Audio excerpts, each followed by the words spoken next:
South ఇండియాలోనే biggest sorry store మన Varahi silks మన విజయవాడ ఎంజీ రోడ్ లో డిసెంబర్ 4వ తారీఖున ఘన ప్రారంభం. సహచర మంత్రివర్గ సభ్యులు గౌరవనీయులు విద్యాశాఖ మంత్రి లోకేష్ గారు, గౌరవ శాసనసభ్యులు నిమ్మక జయకృష్ణ గారు, principal AP model school Bamini Baburao గారు, చైర్మన్ రవికుమార్ గారు, 10వ తరగతి విద్యార్థిని నిహారియా గారు, పేరెంట్ శ్రీనివాసరావు గారు, 10th class student Murali, parent Arunajyothi, Padala Bhudevi గారు, జిల్లా కలెక్టర్ ప్రభాకర్ రెడ్డి గారు, ఈరోజు ఈ కార్యక్రమానికి వచ్చినటువంటి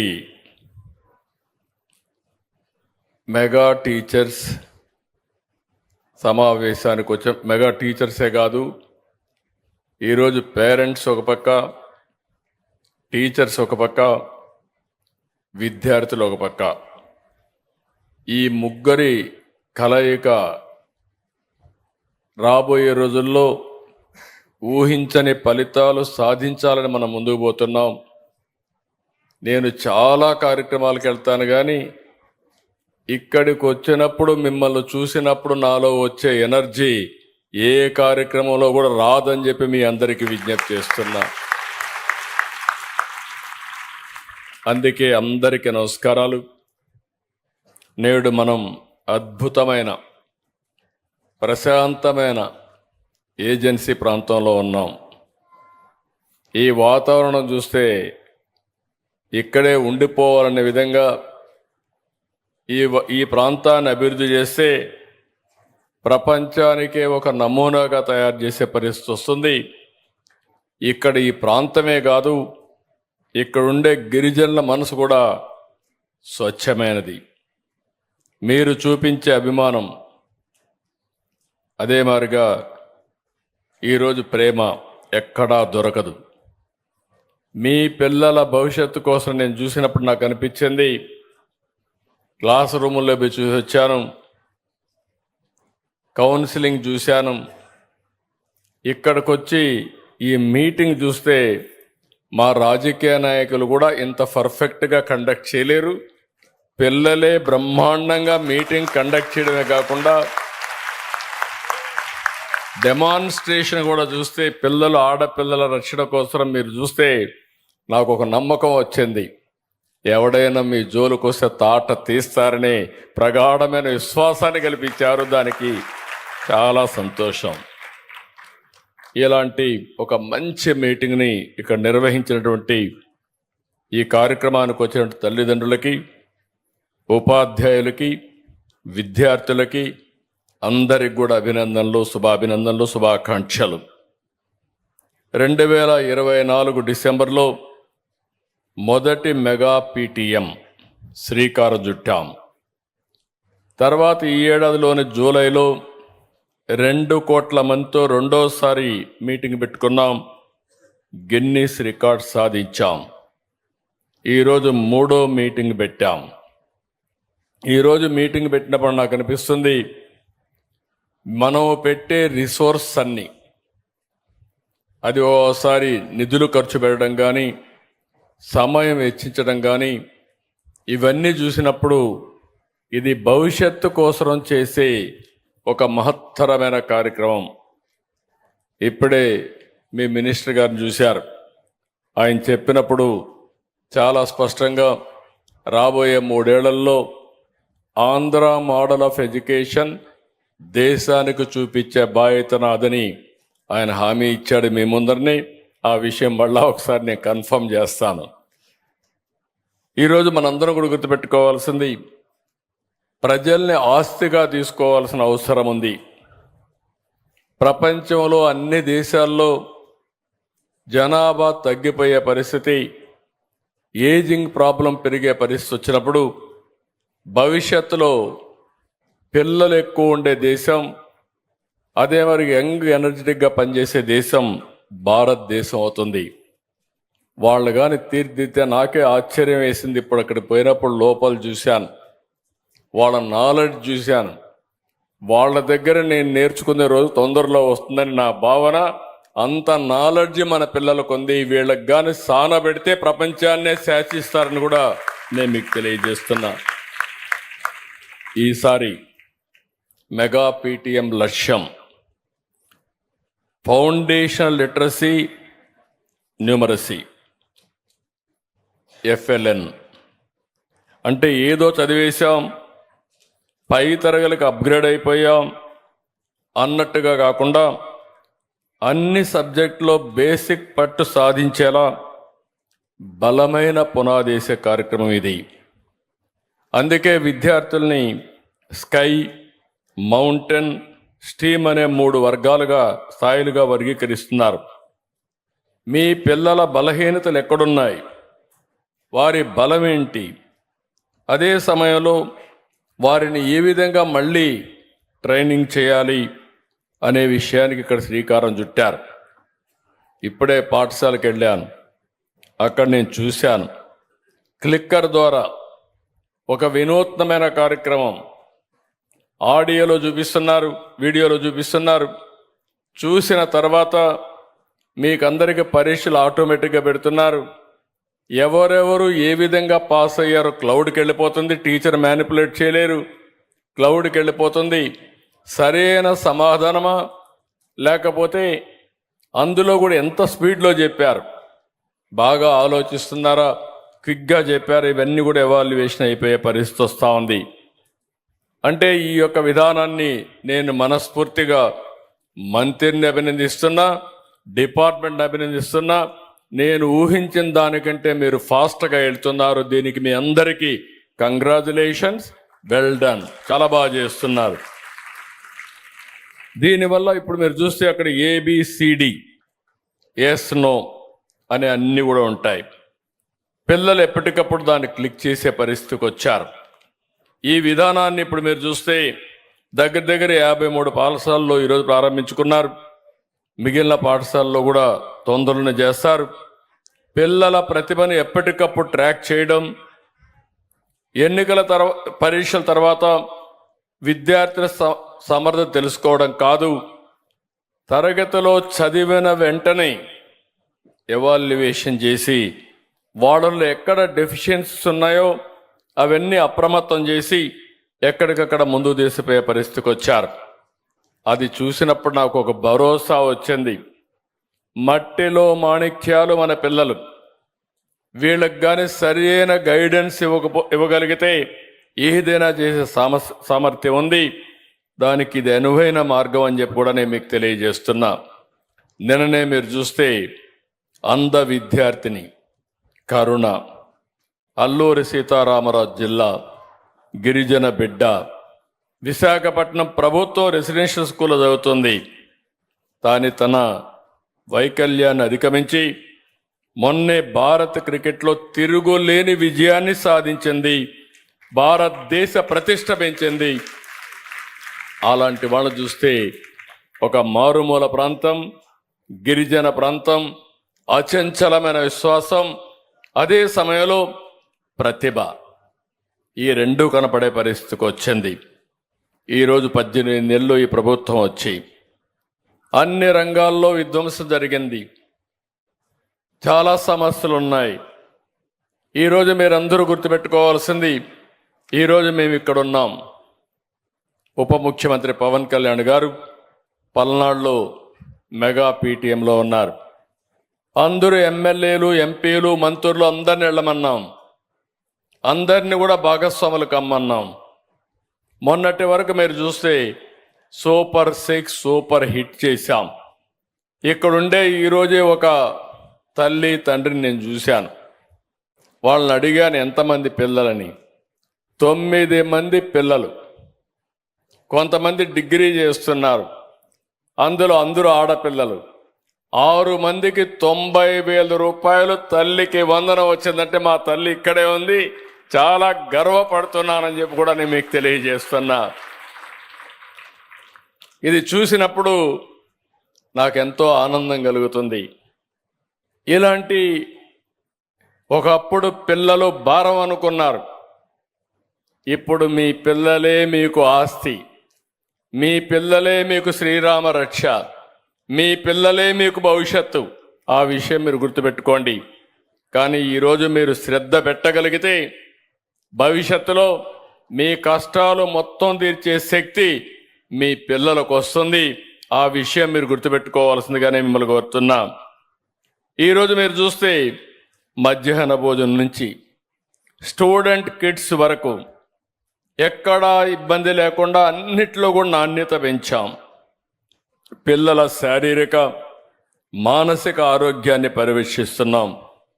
డొక్కా సీతమ్మ మధ్యాహ్న భోజనం పిల్లలు ఇష్టంగా తినడానికి, మొన్నటి వరకు బియ్యం కూడా దొడ్డు బియ్యం పెట్టి తినకపోతే ఈరోజు సన్న బియ్యమే కాకుండా నాణ్యమైనటువంటి ఆహారం అందించిన ఘనత ఎడ్యుకేషన్ డిపార్ట్మెంట్ అని చెప్పి కూడా నేను మీకు తెలియజేస్తున్నా.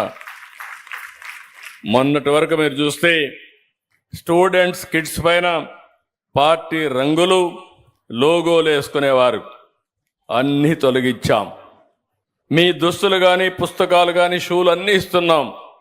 ఎక్కడ పార్టీ రంగు కానీ రాజకీయ నాయకుల ప్రభావం లేకుండా విద్యార్థులు స్వచ్ఛందంగా చదువుకోవడానికి ఏమేం చేయాలన్నా అవన్నీ చేస్తున్నాం.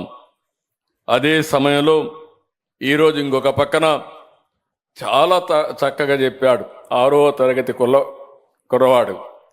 అతను చెప్పినప్పుడు మీరు చూస్తే కోటేశ్వరరావు గారు చెప్పినటువంటి విలువల్ని మనందరం అర్థం చేసుకున్నట్టుగా చాలా చక్కగా ఆ పద్యం చెప్పి తాత్పర్యం చెప్పి మనకందరికీ ఒక హితబోధ చేసిన ఆ చిన్నారిని చూస్తే ముచ్చటేస్తా ఉంది. గట్టిగా చప్పట్లు కొట్టి అందరూ కూడా అభినందించండి. ఈరోజు విలువలు లేకపోతే సంపద వృధా. తల్లిదండ్రుల్ని గౌరవించలేని సంస్కారం మనం ఈ విద్య ద్వారా ఇస్తే అది లాభం లేదు. ఈరోజు మనం గుర్తుపెట్టుకోవాలి, తల్లి తండ్రి కష్టపడతారు, గురువు చదువు చెప్తాడు. కానీ పిల్లలు ఈరోజు మనం చూస్తే ఈ యొక్క ఫాస్ట్ లైఫ్లో, ఆధునిక ప్రపంచంలో ఎక్కడికక్కడ విలువల పతనమైపోయి మెటీరియలిస్టిక్ హ్యాపీనెస్కి వెళ్ళిపోయి కడాన ఎవరైతే మనల్ని పెంచి పోషిస్తారో వాళ్ళని కూడా చూసుకోలేని పరిస్థితి వచ్చింది. అందుకే ఈరోజు నేను ఆలోచించింది, నాకు ఒక ఆలోచన వచ్చింది. ఏ విధంగా భవిష్యత్తులో ఈ రాష్ట్రాన్ని విలువలతో కూడిన సమాజాన్ని ముందుకు తీసుకుపోవాలి. సంపద అవసరం, జీవన ప్రమాణాల పెంపు కూడా అవసరం. అదే సమయంలో విలువలు లేకపోతే దానికి విలువే లేదనే ఉద్దేశంతో ఈరోజు కోటేశ్వరరావు గారిని పెట్టాం. చాలా బ్రహ్మాండంగా ఆయన పనిచేసే పరిస్థితికి వచ్చారు. ఒకప్పుడు మీరు చూస్తే 45 యాప్లు పెట్టారు. టీచర్ పని 24 గంటలు అదే పని చేసేవాడు. ఇప్పుడు సింపుల్గా ఒక డాష్ బోర్డ్ తీసుకొచ్చాం, ఒకే సింపుల్ యాప్ తీసుకొచ్చాం. ఎక్కడ కూడా ఇబ్బంది లేకుండా చేసే పరిస్థితి వచ్చింది. మొదలు తరగతి నుంచి మీ జీవితంలో సెటిల్ అయ్యే వరకు అపార్ లింక్తో విద్యార్థుల భవిష్యత్తు అంతా కూడా పెడతాం. దీనివల్ల మీ క్యారియర్ని ఏ విధంగా బిల్డప్ చేయాలో, ప్రపంచంలో జరిగే మార్పులు చేర్పులు ఇవన్నీ అధ్యయనం చేసుకొని మిమ్మల్ని బెస్ట్ స్టూడెంట్స్గా తయారు చేసే బాధ్యత ఈ ప్రభుత్వాన్ని చెప్పి కూడా నేను మీకు తెలియజేస్తున్నా. శనివారం నో బ్యాక్ డే. ఒకప్పుడైతే పిల్లలంతా పుస్తకాలు వేసుకొని చాలా వరకు గాడిద చాకరీ, ఏదో కొంపలు కూలిపోయినట్టు ఆ పుస్తకాలు మోసి మోసి అలసిపోయేవారు. ఇప్పుడు శనివారం అయితే హ్యాపీగా స్కూల్కి వచ్చి ఆడుతూ పాడుతూ మీరు నచ్చిన పని చేసి మీరు ఆనందంగా ఉండేట్టుగా తీసుకొచ్చారు. ఇది చాలా మంచి కార్యక్రమం. ఆటలు పాటలు, అదే మాదిరిగా మీరు చూస్తే పోటీలు, ఎక్కడికక్కడ మీకు నచ్చిన పని, మీరు ఏ పని ఇష్టంగా చేయగలుగుతారో అలాంటి పనులు చేపిస్తూ ఆ రోజు ఉల్లాసంగా మనోవికాసానికి ముందుకు పోయే పరిస్థితికి వచ్చాం. అంటే స్కూల్లో మనం గుర్తుపెట్టుకోవాలి, ఎంచోపైన చదువు చదువు చదువు అంటే ఫెటిక్ వస్తుంది. క్రియేటివ్గా ఆడుతూ పాడుతూ చదువుకోవాలి. జీవితం అనేది పిల్లలంతా కూడా ఆలోచించుకోవాల్సిన పెద్ద తల్లిదండ్రులు కూడా 24 గంటలు రుద్దితే పిల్లలకు చదువు రాదు. పిల్లలు ఇష్టపడి చదివితే తక్కువ సమయం చదివినా బ్రహ్మాండంగా రాణిస్తారని చెప్పి కూడా నేను మీకు తెలియజేస్తున్నా. అందుకే దీనికి కూడా శ్రద్ధ పెట్టాం. ఇంకో పక్క చదువులు వెనుకబడిన పిల్లలపై ప్రత్యేక శ్రద్ధ పెట్టారు. 10th క్లాస్ సిలబస్ ఇప్పటికే పూర్తయింది. ప్రైవేటు పాఠశాలతో పోటీ పడేలా 100 రోజులు డేస్ ప్లాన్ తయారు చేశారు. 10వ తరగతి ఇంటర్ విద్యార్థులకు షైనింగ్ స్టార్ పేరుతో ప్రతిభా అవార్డులు ఇస్తున్నారు. అటెండెన్స్ కానీ మార్కులు కానీ ఇవన్నీ తల్లిదండ్రులకు అందుబాటులో ఉంటాయి. లీప్ అనే యాప్ పెట్టారు. మీరు మీ పిల్లల యొక్క హిస్టరీ చూసుకోవాలంటే ఎందులో సరిగా లేరని చూసుకుంటే మీకు ఆటోమేటిక్ ఒక ఇన్ఫర్మేషన్ వస్తుంది. చదువుకున్న తల్లిదండ్రులు చదువు చెప్పేచచ్చు, చదువుకోకపోయినా మీ పిల్లలతో ఇష్టాగోష్ఠిగా వారితో మాట్లాడుతూ ఉంటే ఆటోమేటిక్ శ్రద్ధ పెరుగుతుంది. నా లెక్క ప్రకారం ఏ తల్లి తండ్రి అయినా సరే ఆ పిల్లలపైన శ్రద్ధ పెట్టిన పిల్లలు బ్రహ్మాండమైన పిల్లలుగా తయారవుతారు. ఆ తర్వాత టీచర్ కూడా మేజర్ రోల్ ప్లే చేస్తారని చెప్పి కూడా నేను మీకు తెలియజేస్తున్నా. ఇంకో పక్క వాట్సాప్లో మీకు పంపిస్తున్నాం. ఇప్పుడే ఒక క్లస్టర్ అప్రోచ్ తీసుకున్నారు. ఇంత జనాభాలో ఇంతమంది పిల్లలుంటే క్వాలిటీ ఆఫ్ ఎడ్యుకేషన్ ఎట్లుందో, ఏ విధంగా ముందుకు పోవాలనో ముందుకు పోయే పరిస్థితికి వచ్చారు. ఇంకో పక్క మీరు చూస్తే ఇప్పుడే విద్యాశాఖ మంత్రి చెప్పినట్టు విద్యలో జాతీయ స్థాయి ప్రమాణాలు అందుకోవడంలో మన రాష్ట్రం ముందడుగు వేస్తుంది. అత్యంత ఆధునిక విద్యా విధానాన్ని అమలు చేయాలని ముందుకు పోతున్నాం.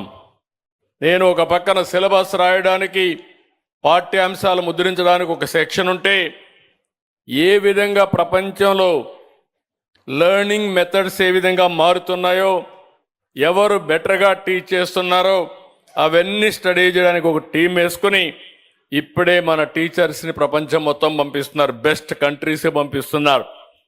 అక్కడంతా నేర్చుకుంటున్నారు. నేర్చుకుని వాళ్ళు వచ్చి ఇక్కడ మన వాళ్ళని ట్రైన్ చేసి అలాంటి బెస్ట్ స్కిల్స్ అంతా కూడా టీచర్స్కి ఇచ్చే పరిస్థితికి వచ్చారు. ఇంకొక పక్కన మొన్నే నేను మొదటి సంతకం పెట్టాను.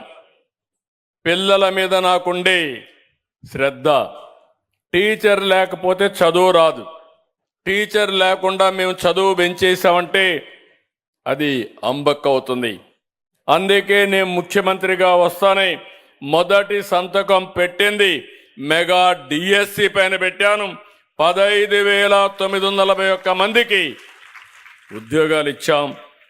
ఇక్కడ మీరు చూస్తే చాలా సమస్యలు వస్తే కూడా కావాలని ఇవన్నీ ఉద్యోగాలు వస్తే ప్రభుత్వానికి మంచి పేరు వస్తుందని ఎక్కడికక్కడ ఇష్టానుసారంగా కోర్టుకెళ్ళి అడ్డంకులు పెడితే నేను మంత్రి గారిని, ఆ డిపార్ట్మెంట్ అభినందిస్తున్నా.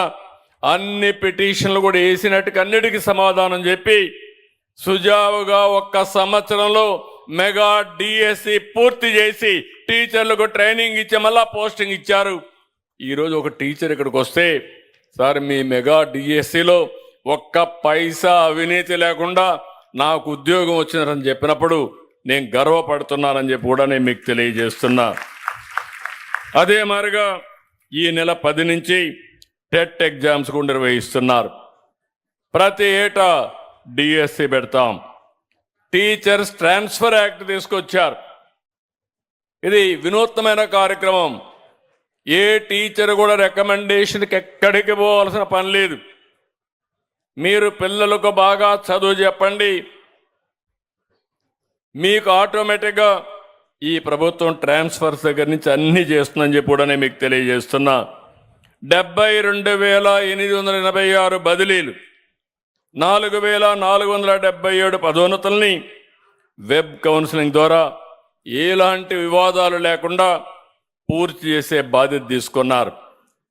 ఇంకో పక్క మీరు చూస్తే గడిచిన కాలంలో కూడా మీరు ఒకసారి ఆలోచించాలి. 1924లో టీచర్లను అవమానించారు, మద్యం షాపుల దగ్గర కాపలాలు పెట్టారు, మరుగుదొడ్లు ఫోటోలు తీపిచ్చారు, జీతాల కోసం అడిగితే ఎక్కడికక్కడ మంత్రి ఇకపోతే అడిగితే కేసులు పెట్టే పరిస్థితికి వచ్చారు. అలాంటి అనేక వేధింపులకు గురి చేసే పరిస్థితి వచ్చింది. ఈరోజు అన్ని కేసులు కూడా రద్దు చేశాం. నేను ఒకటే చెప్తున్నాను, టీచర్ని గౌరవించే బాధ్యత మాది. పిల్లల్ని భావితరాల భవిష్యత్తు కోసం ఉత్తమ విద్యార్థులుగా తీర్చిదిద్దే బాధ్యత టీచర్లదని చెప్పి మరొక్కసారి విజ్ఞప్తి చేస్తున్నా. ఈరోజు మనం ఒకసారి చూస్తే ప్రైవేట్ స్కూల్స్కి ఇలాంటి ప్రెమిసెస్ ఉండవు. ఒక బ్రహ్మాండమైనటువంటి రెసిడెన్షియల్ క్యాంపస్ ఉంది. ఇంకొక పక్కన మీరు చూస్తే మన దగ్గరుండే టీచర్లు 1,89,099 మంది. మన దగ్గరుండే పిల్లలు 32,99,508 మంది పిల్లలు. అంటే ఒక టీచర్కి 18 మంది పిల్లలు. ఈ విషయం మీరు గుర్తుపెట్టుకోవాలి. అదే ప్రైవేట్లో చూస్తే అక్కడ మీరు చూసినప్పుడు దగ్గర 1,28,951 మంది పిల్లలు. అదే టీచర్లు పిల్లలు వచ్చి 35,64,867 మంది. అంటే మన దగ్గర 33 లక్షలకి 1,90,000 మంది టీచర్లుంటే ప్రైవేట్ స్కూల్స్లో 36 లక్షలకి 1,29,000 మాత్రమే ఉన్నారు. అంటే మన దగ్గర ఒక టీచర్కి 18 మంది స్టూడెంట్స్ ఉంటే ప్రైవేట్ స్కూల్స్లో ఒక టీచర్కి 28 మంది ఉన్నారు. దగ్గర 10 మంది డిఫరెన్స్ ఉన్నారు. ఇంత స్టాఫ్ ఉన్నప్పుడు మీరు సమర్థవంతంగా పనిచేస్తే ప్రైవేట్ స్కూల్స్ కాదు, దేశానికి నెంబర్ 1గా తయారు చేసే బాధ్యత ఈ ప్రభుత్వం మీకు ఇస్తాం. నిరూపించుకోవాల్సిందిగా మా టీచర్లందరికీ విజ్ఞప్తి చేస్తున్నా. ఇది అసాధ్యమైన కార్యక్రమం కాదు, ఇది సాధ్యం. పోయిన గవర్నమెంట్లో చాలా సమస్యలు వచ్చాయి. విద్యా వ్యవస్థను అస్తవ్యస్తం చేశారు. లక్షల మంది విద్యార్థులు జీవితాలతో ఆడుకున్నారు. చాలా బకాయిలు పెట్టిపోయారు. మీరు చూస్తే కోట్ల రూపాయలు 6,500 కోట్లు ఒక్క విద్యాశాఖలో బకాయిలు పెట్టడం, డబ్బులు ఎగ్గొట్టడం, ఇష్టానుసారంగా పోస్టింగ్స్ ఇవ్వకుండా పోవడం చాలా చేశారు. అవన్నీ కూడా ఈరోజు కరెక్ట్ చేశాం. ఈరోజు ఇక్కడికి వచ్చినప్పుడు నేను ఒకటే మిమ్మల్ని అందరినీ కోరుతున్నా, పిల్లలందరినీ, పెద్దలను కూడా కోరుతున్నా. నేను ఒక స్పష్టమైన విధానాలతో ముందుకు పోతున్నాను. విజన్ 2047 ప్రధానమంత్రి గారు వికసిత్ భారత్, పిల్లలకి కొండారుగట్టు అర్థం చేసుకోవాలి. 2047 అంటే ఎగ్జాక్ట్గా 25 పూర్తి అయింది. 2047కి వికసిత్ భారత్ కేంద్రంలో ఉంటే మన రాష్ట్రంలో స్వర్ణాంధ్రప్రదేశ్ తీసుకొచ్చాం. ఇందులో కూడా మీరు ఒకసారి గుర్తుపెట్టుకుంటే, నిన్న మొన్న చూశాను ఎడ్యుకేషన్ మినిస్టర్ గారు విద్యాశాఖ, రాజ్యాంగం, ప్రజాస్వామ్యం ఈ రెంటిని డెమాన్స్ట్రేట్ చేసేదానికి స్టూడెంట్ అసెంబ్లీ పెట్టారు. ఆ అసెంబ్లీ నేను చాలా, ఎందుకంటే ఈ రాష్ట్రంలో అందరికంటే ఎక్కువ అనుభవం ఉండే వ్యక్తిని, 78 నుంచి చట్టసభలు చూస్తూనే ఉన్నాను. ముఖ్యమంత్రిగా అందరికంటే ఎక్కువ సమయం ఉన్నాను.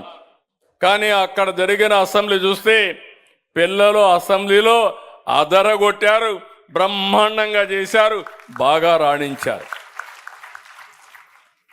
ఒక వినూత్నంగా ముందుకు పోయే పరిస్థితికి వచ్చారు. దీనివల్ల ప్రజల్లో ఒక చైతన్యం వచ్చింది. ప్రజాస్వామ్యం అంటే ఏంటి, ప్రజాప్రతినిధులు ఎట్లుండాలి, రాజ్యాంగం మనకిచ్చిన హక్కులేంటి, మన బాధ్యతలేంటి, ఇవన్నీ కూడా చూపించే పరిస్థితికి వచ్చారు. దాన్ని సూపర్ హిట్ చేసే పరిస్థితికి వచ్చారు. అందుకే ఈ కొండే పిల్లలందరినీ మిమ్మల్ని కోరుతున్నా, నేను ఒక స్పష్టమైన విధానం తీసుకొచ్చాను. ఆ విధానాన్ని మీ అందరికి కూడా పెట్టాను. ఈరోజు నా ఆలోచన 47కి పేదరికం లేని సమాజం, జీరో పావర్టీ, అందరికీ ఉపాధి కల్పించడం రెండోది, మూడోది మానవ వనరుల్ని అభివృద్ధి చేయడమే కాదు, ప్రపంచంలోనే మేధాశక్తికి చిరునామాగా ఆంధ్రప్రదేశ్ తయారు చేయడం, నీటి భద్రత, వాటర్ సెక్యూరిటీ, అందరికీ వ్యవసాయానికి, తాగడానికి, ఇండస్ట్రీకి నీళ్లు అందించడం, వ్యవసాయం గిట్టుబాటు ధరలు రావడం, వ్యవసాయాన్ని లాభసాటిగా తయారు చేయడం, రైతుకు ఇబ్బంది లేకుండా చేయడం 5వ పాయింట్ కింద పెట్టుకున్నాం. మౌలిక సదుపాయాలు ఈరోజు మనం చూస్తున్నాం. ఇప్పటికి కూడా ఏజెన్సీ ప్రాంతాల్లో, మారు ప్రాంతాల్లో రోడ్లు లేక ఇవన్నీ కూడా అనేక ప్రయత్నాలు చేస్తూ ఉంటే అవన్నీ కూడా పూర్తి చేసే బాధ్యత తీసుకొస్తాం. అన్ని ఇండ్లకు కరెంట్ ఇవ్వడమే కాదు, ఈరోజు ఈ స్కూల్లో ఇక్కడే కరెంట్ ఉత్పత్తి చేసుకునే శక్తి రావాలి. సోలార్ పెట్టాలి. అవసరమైతే ఎక్కడికక్కడ సోలార్ తయారు చేసి బ్యాటరీ పెట్టి మీ ప్రాంతంలోనే కరెంటు తయారు చేసుకుంటూ మీ ఇండ్లపైనే కరెంటు తయారు చేసుకుని తద్వారా కరెంటు ఛార్జీలు తగ్గించుకోవడం. ఇంకొక పక్క నాణ్యమైన ఉత్పత్తులు. నేను అందుకే ఒక ప్రోగ్రాం ఇచ్చాను, 1 ఫ్యామిలీ 1 ఆంటర్‌ప్రెన్యూర్.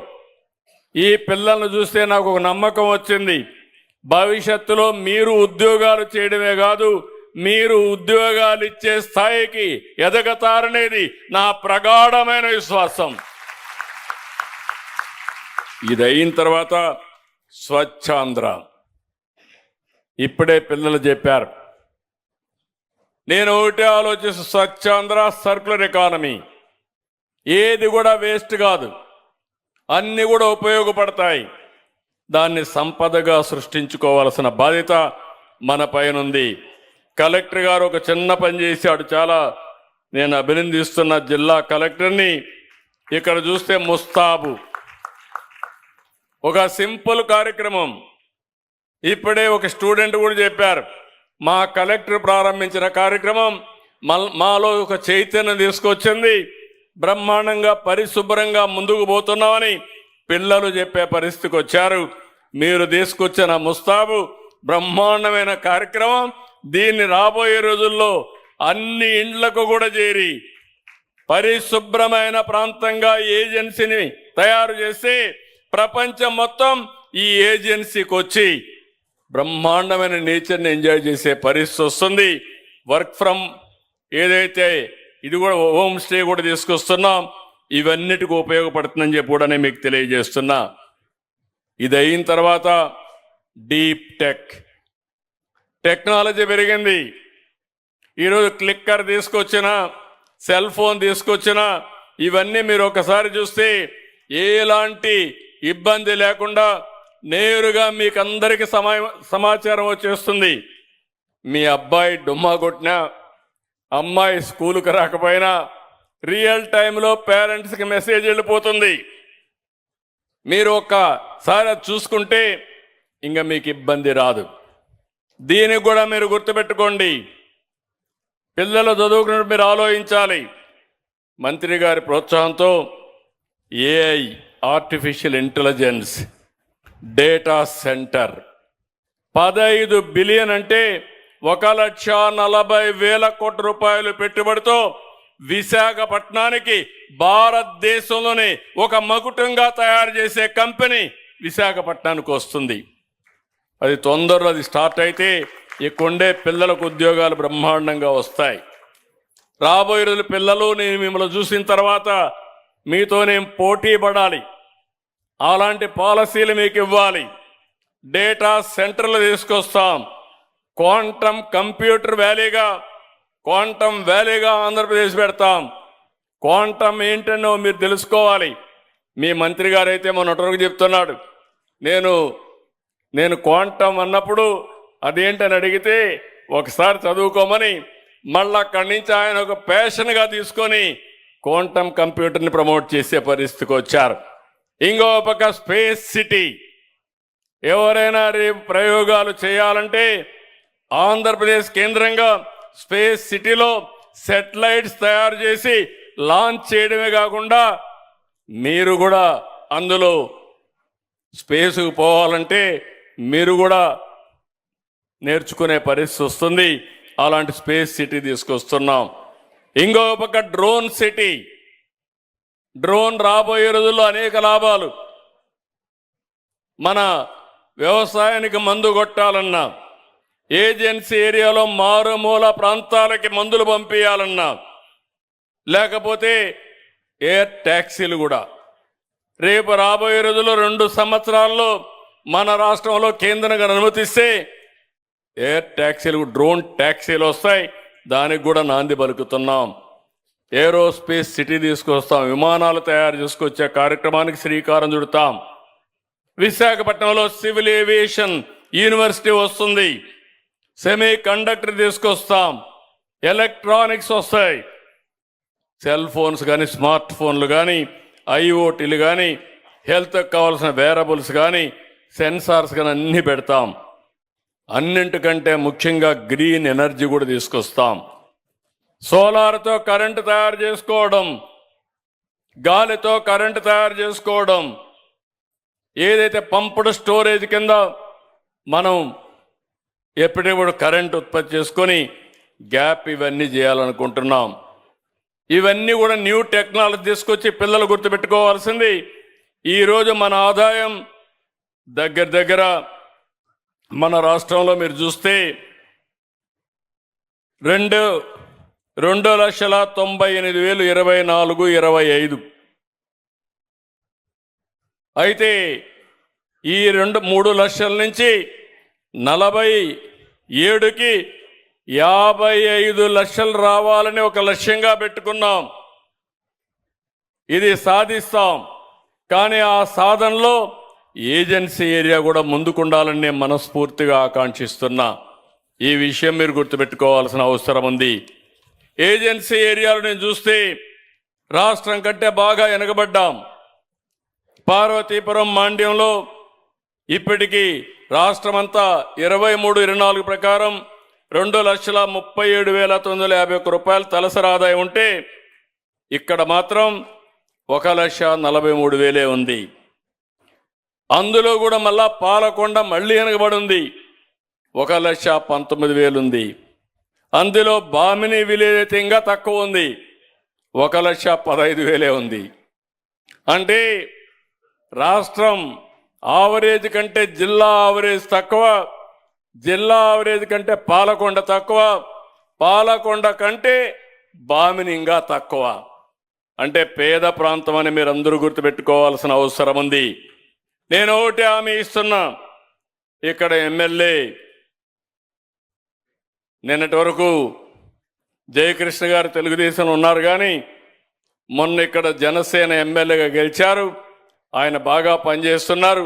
పూర్తిగా సహకారం ఇచ్చే బాధ్యత ఈ ప్రభుత్వం తీసుకుంటాం, కూటమి ప్రభుత్వం తీసుకుంటాం. అదే మరి తోటపల్లి కాలువ విషయం కానీ, ఇంకో పక్క లిఫ్ట్ ఇరిగేషన్ చెప్పారు. తప్పకుండా ఉత్తరాంధ్రలో నీళ్లన్నీ సమర్థవంతంగా వినియోగించి అన్ని ప్రాజెక్టులు పూర్తి చేసి వంశధార, పోలవరం నదుల అనుసంధానం కూడా చేసి నీటి ఎద్దడి లేకుండా చేసే బాధ్యత తీసుకుంటాం. అదే సమయంలో ఈ విజన్ ఏదైతే నేను చెప్పానో 10 సూత్రాలు చెప్పానో, ఈ 10 సూత్రాలని ఇక్కడుండే పిల్లలందరినీ కోరుతున్నాం. పాఠ్యాంశాల్లో తీసుకొస్తాం, టెక్నాలజీ విషయాల్లో తీసుకొస్తాం. మీరు కూడా ఎప్పటికప్పుడు చదువుకోండి. మీ జీవితాల్లో ఇప్పుడు ఏ ఇంటర్మీడియట్ అంటే 18వ సంవత్సరంలో మీరు ఉంటారు. ఇంకా 22 ఏళ్ళు అంటే 30-40 సంవత్సరాల్లో భారతదేశం ప్రపంచంలోనే నెంబర్ 1 దేశంగా తయారవుతుంది ఆర్థిక వ్యవస్థలో. దాంట్లో తెలుగు జాతి ఈ రాష్ట్రంలో పుట్టినవాడు ప్రపంచం మొత్తం నెంబర్ 1గా తయారు చేసే బాధ్యత నాది. దానికి అనుగుణంగా పిల్లలు చదువుకోవడమే కాకుండా మీరు కార్యక్రమాలు చేసే బాధ్యత మీది. ఇప్పుడే మినిస్టర్ గారు ఒక మాట చెప్పారు, లోకేష్. నేను ఆయన తండ్రిగా చెప్తున్నా, నేను చూశాను. నేను ఎప్పుడూ ఆయన కోసం స్కూల్కి కూడా పోవాలా, పేరెంట్స్ మీటింగ్కి నేను వెళ్ళా, మా మిస్సెస్సే పోయేది. ఆవిడే అన్ని జాగ్రత్తలు తీసుకునింది. ఆయన సీఎం పుట్టినప్పటికీ వాళ్ళ తాత సీఎంగా ఉండేవాడు. నేను రాజకీయాల్లో చాలా బిజీగా ఉండేవాడిని. మా మిస్సెస్సే చదివించింది. హై స్కూల్లో ఉన్నప్పుడు అది ఇప్పుడు చాలా బాగా చేస్తున్నాడు, అభినందిస్తున్నాడు. ఎందుకంటే హై స్కూల్లో ఉన్నప్పుడు కొద్దిగా స్ట్రక్చరల్ అంటే కొన్ని సబ్జెక్ట్స్లో వీక్గా ఉన్నాడు. ఒక బిల్డింగ్ ఉంది, ఫౌండేషన్ బాగా వేస్తే ఆ ఫౌండేషన్ నుంచి ఎన్ని ఫ్లోర్లైనా కట్టచ్చు. ఫౌండేషన్ బలహీనంగా ఉంటే ఎక్కువ ఫ్లోర్లు కట్టలేం. ఒకవేళ తక్కువ ఫ్లోర్లు కట్టినా కూలిపోయే ప్రమాదం ఉంటుంది. అక్కడ చిన్న సమస్యలుంటే ఆ రోజు ఆయనకి స్పెషల్ కోచింగ్ పెట్టి సెట్ చేశాం. ఆ అనుభవంతోనే ఈరోజు మీ అందరికీ ఏవైతే వీక్ సబ్జెక్ట్స్ ఉన్నాయో దీన్ని ఏ విధంగా కరెక్ట్ చేయాలనో మొత్తం ఆలోచిస్తున్నారు. అక్కడి నుంచి అంచెలంచెలుగా వెళ్ళాడు. ఈరోజు మీరు చూస్తే Stanford, one of the best university in the వరల్డ్లో చదువుకొని వచ్చాడు. నాకు మంత్రిగా నేను ఎప్పుడు కూడా ఆయనకు ఒకటే చెప్పాను, రాజకీయాల్లో కూడా నేను ఫోర్స్ చేయలే. మీరు ఆ విషయాలు గుర్తుపెట్టుకోవాలి. ఫ్యామిలీ బిజినెస్ ఉంది, రాజకీయాల్లో ఏమి ఉన్నాం. మీరు ఏది మనస్ఫూర్తిగా చేయగలిగితే, ఇష్టపడితే అది చేయమన్నాం. ఆలోచించుకొని రాజకీయాలకు వచ్చారు. ఈరోజు ఇంకొక పక్కన మొన్న మంత్రిగా ఇచ్చినప్పుడు కూడా నేను ఆలోచించినప్పుడు ఏ మంత్రి తీసుకుంటారంటే, ఏ పోర్ట్ఫోలియో తీసుకుంటారంటే ఆయన ఎడ్యుకేషన్ తీసుకుంటారంటే, నేను ఒకసారి చెప్పాను, ఎడ్యుకేషన్ ఎప్పుడు డిఫికల్ట్గా ఉంటుంది, పిల్లలు టీచర్లు అనేక ఉంటాయంటే, కాదు నేను ఇష్టపడుతున్నా, నేను తీసుకొని ఒక చరిత్ర సృష్టించడానికి నేను సిద్ధంగా ఉన్నానంటే నేను చేయమని చెప్పి ఆశీర్వదించాను. ఈరోజు ఆయన చెప్తున్నా, మీ తల్లి నిన్ను స్టాన్ఫోర్డ్ వరకు తీసుకెళ్ళింది, ఇప్పుడు నువ్వు మంత్రి అయ్యావు. ఈ పిల్లల్ని ఆ స్టాండర్డ్కి తయారు చేసే బాధ్యత మీదని మరొక్కసారి గుర్తు చేస్తున్నా. ఇది అసాధ్యం కాదు, సాధ్యం. పిల్లలు మట్టిలో మాణిక్యాలు, వాళ్ళకు కావాల్సిన సరైన ఎడ్యుకేషన్ ఇవ్వాల్సిన అవసరం ఉంది. టైంలు అన్నీ ఉన్నాయి, టీచర్లు ఇచ్చాం, బ్రహ్మాండమైన క్యాంపస్లు ఉన్నాయి, కొన్ని వేల కోట్ల రూపాయలు బడ్జెట్ ఖర్చు పెడుతున్నాం. దీన్ని సమర్థవంతంగా పనిచేసే యంత్రాంగం ఉంది. మంచి పాలసీలు తీసుకురండి, ఆ పాలసీని మీరు అమలు చేయండి. ఇది సాధ్యం అని చెప్పి కూడా నేను మీకు తెలియజేస్తున్నా. నేను ఈరోజు ఇక్కడ చూసిన తర్వాత పిల్లల ప్రతిభ, వాళ్ళ ఇంట్రెస్ట్ చూసిన తర్వాత నాకు అనిపించింది, తొందరలోనే జనవరి ఎండ్లో, ఇప్పుడే అడిగాను మంత్రి గారిని, ఎడ్యుకేషన్ సెక్రటరీని, స్టూడెంట్స్ అందరూ ఇన్నోవేషన్లో చాలా ముందుకు పోతున్నారు. వాళ్ళు ఎక్స్ప్లెయిన్ చేస్తే నేనే ఆశ్చర్యపోయాను, నాలెడ్జ్ అంతా. అందుకే మొన్నే సిఏఐ పార్ట్నర్షిప్ సబ్మిట్ పెట్టాం విశాఖపట్నంలో. దగ్గర 13,50,000 కోట్ల రూపాయలు పెట్టుబడులు వచ్చాయి, 16 లక్షల మందికి ఉద్యోగాలు వస్తాయి. ఈరోజు ఇది చూసిన తర్వాత నాకు అనిపించింది, ఎందుకు మనం అటల్ టింకరింగ్ ల్యాబ్ ఉంది, ఇన్నోవేషన్లో మన పిల్లలు ముందుకు పోతున్నారు. అందుకే రేపు జనవరి సంక్రాంతి అయిపోతానే స్టూడెంట్స్ ఇన్నోవేటర్స్ పార్ట్నర్షిప్ సబ్మిట్. మొన్న ఎట్లయితే మాక్ అసెంబ్లీ పెట్టామో, ఎవరైతే స్టూడెంట్ ఇన్నోవేటర్స్ని, మీ తెలివితేటలన్నీ కూడా మీరు ఒకటే ఆలోచించండి. రాష్ట్రం అంతా పిల్లలకి చెప్తున్నా, 7వ తరగతి నుంచి మీరు వినూత్నంగా ఆలోచించాలి. ప్రతి సంవత్సరం ఒక ప్రాజెక్ట్ చేయాలి, గ్రూప్గా చేయాలి, ఇండివిజువల్గా చేయాలి. ఆ ఫలితాలు కానీ వస్తే మీకు రాబోయే రోజుల్లో మీరే పరిశ్రమలు ప్రారంభించే పరిస్థితికి వస్తారు. దానికి మొదటి మెట్టు ఈ సబ్మిట్, ఏదే స్టూడెంట్స్ ఇన్నోవేటర్స్ పార్ట్నర్షిప్ సబ్మిట్. రాష్ట్ర స్థాయిలో నేను పెడతాను, జిల్లా స్థాయిలో మీరు పోటీలు పెట్టండి, స్కూల్లో పెట్టండి. తర్వాత మీరు వాళ్ళని సెలెక్ట్ చేసి నేను పారిశ్రామికవేత్తలందరినీ రమ్మంటాను, వాళ్ళు కూడా వస్తారు. వీళ్ళు చేసినట్టుగా ఉపయోగం ఉంటే దాన్ని అమలు చేయించే బాధ్యత నేను తీసుకుని ఈ పిల్లల భవిష్యత్తు ప్రతిభని గుర్తించి రివార్డులు కూడా ఇప్పించే బాధ్యత నాదని డిపార్ట్మెంట్కి చెప్తున్నా. చదువు అనేది స్కూల్లో చదువుకోవడం కాదు, నేర్చుకున్న విద్యని నాలెడ్జ్ని మళ్ళీ ఏ విధంగా సమస్యల పరిష్కారానికి ఉపయోగించాలో అది చిన్నప్పటి నుంచే నేర్పించగలిగితే ఇది సాధ్యం. ఈ కార్యక్రమాన్ని జనవరి 2లో పెట్టమని చెప్పి అడిగాను, పెడతామని చెప్పి ఒప్పుకున్నారు. అది కూడా ఒక ముఖ్యమైన కార్యక్రమం అని చెప్పి కూడా నేను మీకు తెలియజేస్తున్నా. మూడోది, ప్రభుత్వం డబ్బులు ఖర్చు పెడుతున్నాం, మీరు చదువుకుంటున్నారు. కొంతమంది పై చదువులు పోయినప్పుడు మీకు ఇష్టమైన యూనివర్సిటీకి పోవాలంటే ఇబ్బందులు వస్తున్నాయి. కొంతమంది తల్లిదండ్రులు కూడా చదివించలేకపోతున్నారు. మామూలు ఎడ్యుకేషన్ అంతా చూసుకుంటాం మేము. ఎవరైనా వినూత్నంగా ప్రపంచంలో కానీ బెస్ట్ యూనివర్సిటీకి పోవాలంటే డబ్బుల వల్ల మీరు ఆపేసే పరిస్థితికి వస్తున్నారు. అందుకే ఒక వినూత్నమైన కార్యక్రమాన్ని తీసుకొస్తున్నాం, కళలకు రెక్కలు. మీ యాస్పిరేషన్ తీర్చడానికి ఒక్క పైసా మీరు గ్యారంటీ ఇచ్చే పని లేకుండా పావలా వడ్డీతో ఎంత డబ్బులు కావాలని ఇప్పించి మీరు అనుకున్న చదువుకునేట్టుగా చేసే బాధ్యత మేము తీసుకుంటామని చెప్పి నేను మీకు తెలియజేస్తున్నా. దానివల్ల మీరు చదువుకొని ఉద్యోగం వచ్చిన తర్వాత వచ్చిన ఆదాయంతో మీరు ఆ డబ్బులు తిరిగి పే చేసుకునే అవకాశం కూడా వస్తుంది. మీ యాస్పిరేషన్స్ని, మీ కోరికల్ని మీరు చంపుకోవాల్సిన అవసరం లేదు. మీకు శక్తి ఉంది, సమర్థత ఉంది. కానీ ఆ నాలెడ్జ్ కానీ సరైన సమయంలో వస్తే మీ జీవితాలు ఇంకొక లెవెల్కి వెళ్తాయి. అది కూడా చేస్తామని చెప్పి కూడా నేను మీకు తెలియజేస్తున్నా. ఇంకొక విషయం, ఇక్కడ చూస్తే పిల్లల్ని నేను చూశాను, చాలా బ్యూటిఫుల్గా చేశారు. నిజ జీవితంలో ఇది మీరు చేయాల్సిన అవసరం ఉంది. ఎప్పటి నుంచో మేము ఆలోచిస్తున్నాం, డాక్రా సంఘాలు పెట్టాం, ఉద్యోగాల్లో కాలేజీల్లో రిజర్వేషన్లు తీసుకొచ్చాం.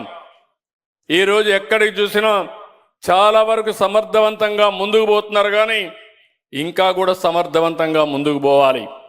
అవసరమైతే నేను ఈరోజు అనిపించింది, ఈరోజు ఎస్సీ ఎస్టీ అట్రాసిటీ యాక్ట్లు తీసుకొచ్చాం, చట్ట భద్రత కల్పించాం.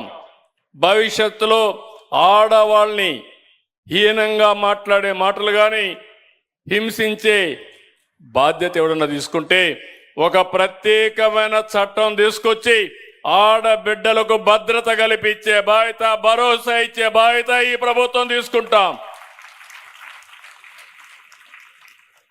జెండర్ ఈక్విటీ ఉండాలి, ఆడబిడ్డల్ని గౌరవించే సంస్కారం ఉండాలి. నేను ఎన్నోసార్లు చెప్పాను, ఎవరైనా ఆడబిడ్డల జోలుకొస్తే అదే చివరి రోజు అవుతుందని చాలా హెచ్చరించాను.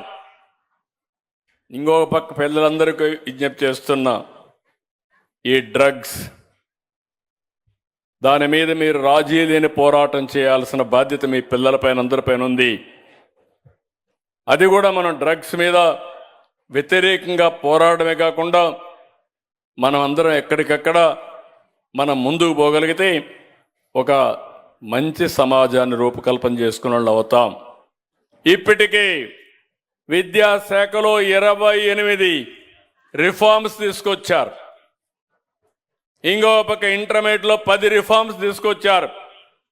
38 రిఫార్మ్ తీసుకొచ్చారు. 3వ పేటీఎంకే ఇన్ని మార్పులు వచ్చాయి. ఇంకా 5 ఏళ్లలో 7 పేటీఎంలు ఉంటాయి, మెగా పేటీఎంలు ఉంటాయి. ఈ 7 అయ్యే లోపల నాకు అనుమానం లేదు, దేశానికి ఆంధ్రప్రదేశ్ ఒక ఆదర్శంగా, ఒక రోల్ మోడల్గా ఎడ్యుకేషన్ అందించే బాధ్యత మనం తీసుకుంటామని చెప్పి నేను మీకు తెలియజేస్తున్నా.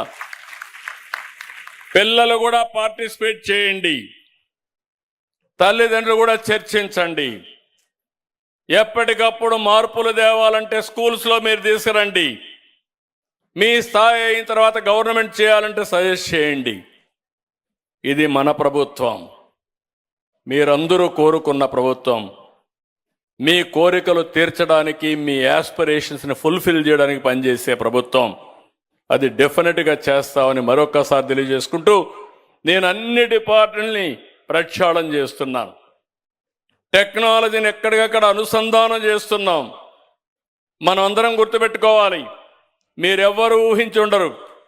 ఈరోజు ఏ పని కావాలన్నా ఏ ఆఫీసుకు పోయే పని లేదు. మీరు మీ వాట్సాప్ ద్వారా అన్ని సేవలు అందిస్తారు. అది కూడా ఆర్టీజీఎస్ మినిస్టర్గా లోకేష్ గారు దాన్ని కూడా తీసుకొచ్చారు. ఈ వాట్సాప్ గవర్నెన్స్లో 750 సేవలు. మీ ఊర్లో ఎంఆర్ఓ ఆఫీస్ ఉన్నా పోయే పని లేదు, మీ ఊర్లో కలెక్టర్ ఉన్నా ఆయన దగ్గరికి పోవాల్సిన పని లేదు. దర్జాగా ఫోన్లో మెసేజ్ పెడితే మీ సేవలు మీకు అందే విధంగా చేసే బాధ్యత నాదని మీ అందరికీ విజ్ఞప్తి చేస్తున్నా. ఈరోజు మీరందరూ చూస్తూ ఉంటారు, నేను ఎప్పటికప్పుడు పింఛన్ ఇస్తే టెక్నాలజీ ద్వారా ఆడిట్ చేసుకుంటున్నాను ఎక్కడ పింఛన్ ఇచ్చామని. అదే సమయంలో పింఛన్ ఇచ్చిన తర్వాత మళ్ళీ మీకు ఒక మెసేజ్ పంపిస్తున్నాను, మీ పింఛన్ సక్రమంగా అందిందా, ఏమైనా డబ్బులు అడిగారా, లేకుంటే ఏమన్నా మిమ్మల్ని అవమానించే విధంగా మాట్లాడారని చెప్పి అడుగుతున్నాను. వస్తున్నాయా లేదా నా ఫోన్లని మిమ్మల్ని అడుగుతున్నా. వస్తున్నాయని జైలుపైకి ఎత్తండి. ఎప్పటికప్పుడు పంపిస్తున్నాం. ఇంకా కొంతమంది ఫోన్లు సరిగా వాడడం లేదు, మీకు ట్రైనింగ్ కూడా ఇవ్వాలి. అందుకే గ్రామాల్లో ఉండి స్వర్ణ గ్రామాల ఆలయాలు ఉన్నాయి, కార్యాలయాలు ఉన్నాయి, వాళ్ళందరినీ ఈ పనికే పెడతా, మీ అందరిలో ట్రైనింగ్ ఇప్పిస్తా. భవిష్యత్తులో మీ సెల్ ఫోనే మీకు ఆయుధం. ఏది కావాలన్నా దర్జాగా చేసుకునే విధంగా మిమ్మల్ని ఎంపవర్ చేసే బాధ్యత మాదని మరొక్కసారి మీ అందరికి విజ్ఞప్తి చేస్తూ, ఈరోజు 3వ మెగా పీటీఎం చాలా బాగా జరిగింది, చాలా తృప్తినిచ్చింది, నమ్మకాన్ని ఇచ్చింది. ఈరోజు అందరం కూడా భాగస్వాములయ్యాం.